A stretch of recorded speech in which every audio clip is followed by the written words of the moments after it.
إلهي إلهي إلهي إلهي إلهي إلهي اعوذ باللہ من الشیطان الرجیم بسم اللہ الرحمن الرحیم الحمد للہ لا مضاد لہ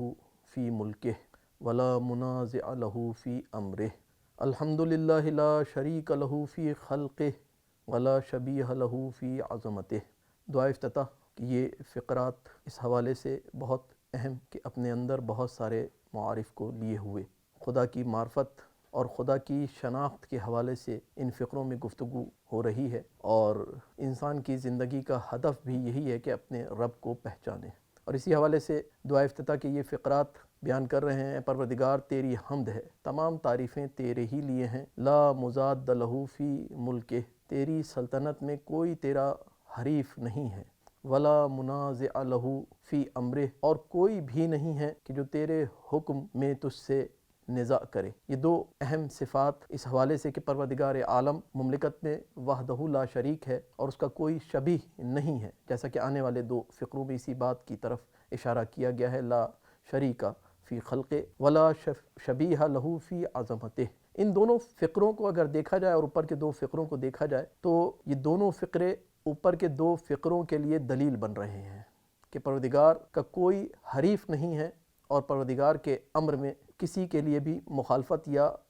نزاع کی گنجائش نہیں ہے۔ بس کوئی نہ مساوی پروردگار ہے، برابر ہے پروردگار کے، اور نہ ہی کوئی پروردگار سے بالاتر ہے، نہ قدرت میں اور نہ ہی حکمت میں اور نہ ہی علم میں۔ قدرت میں پروردگار ایسا قدیر ہے کہ اس کے جیسا کوئی اور قدیر نہیں ہے۔ حکمت میں پروردگار ایسا حکیم ہے کہ وہ حکمتیں عطا کرتا ہے، سب حکمتیں لینے میں اس کے محتاج ہیں۔ بس جب وہ حکیم مطلق ہے، وہ قادر مطلق ہے، بس اس کے فیصلوں میں اور اس کے امر میں، اس کی مملکت میں کسی کے لیے گنجائش نہیں بچتی کہ وہ اس کی مخالفت کرے اور اس کے فیصلوں پر اس سے نزاع یا جھگڑا کرے۔ اور انہی دو باتوں کی طرف دعا افتتاح کے ان کلمات میں، ان فقرات میں اشارہ کیا گیا۔ لا مضاد لہ فی ملکہ، کہ اس کی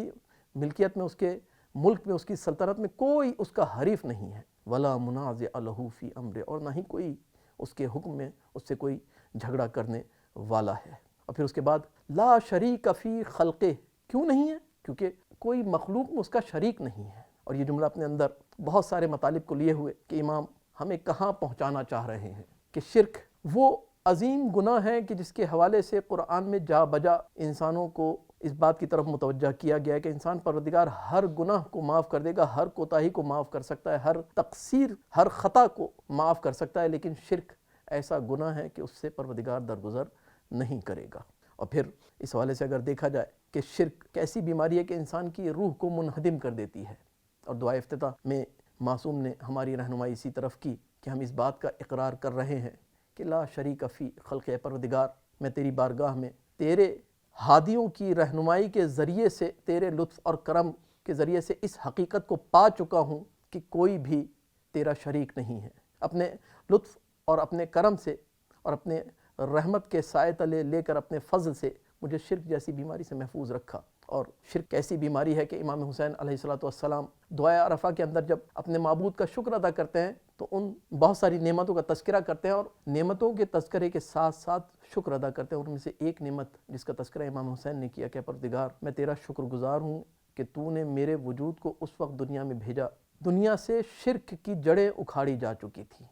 اور پھر شرک اور مشرک اگرچہ ختم نہیں ہوئے لیکن موجود تھے اور موجود رہیں گے، لیکن ایک وقت آئے گا کہ جب زمین پر اسلام حقیقی دین بن کر سارے ادیان کے اوپر غالب آ جائے گا، اور شرک کی جڑیں اکھڑ جائیں گی، شرک کا نام و نشان مٹ جائے گا، اور وہ وقت ہوگا کہ جب میرے اور آپ کے آقا و مولا امام زمان وقت کے امام ظہور فرمائیں گے۔ پروردگار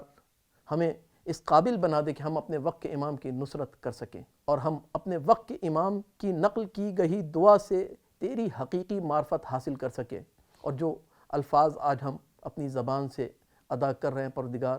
ان الفاظ کو ہماری روح کی گہرائیوں تک پہنچا دے۔ والحمد للہ رب العالمین۔